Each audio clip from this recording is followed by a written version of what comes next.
Hello, আসসালামু আলাইকুম guys. এটা আমাদের একটা আনবক্সিং ভিডিও। নবীগঞ্জ থেকে একটা আপু অর্ডার করছিল। ইনশাআল্লাহ আপুটা অনেক সুন্দরভাবে প্রোডাক্টটা পেয়েছে।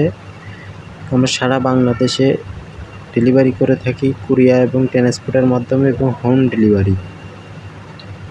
আপুটা অনেক হ্যাপি যে তার জিনিসগুলো সম্পূর্ণ ভালোভাবে পৌঁছাই গেছে। আপনারা চাইলে আমাদের থেকে প্রোডাক্টগুলো নিতে পারেন। আমরা কুরিয়ার এবং হোম ডেলিভারি ট্রান্সপোর্টের মাধ্যমে সারা বাংলাদেশে মাল দিয়ে থাকি। ডিসক্রিপশন বক্সে নাম্বার দেওয়া থাকবে, আপনারা যোগাযোগ করতে পারেন। চ্যানেলে নতুন হয়ে থাকলে সাবস্ক্রাইব করবেন এবং পাশে থাকবেন। লাইক, কমেন্ট, শেয়ার করবেন। সম্পূর্ণ ভিডিওটা দেখতে থাকুন। দেখুন আপু কী কিনেছে।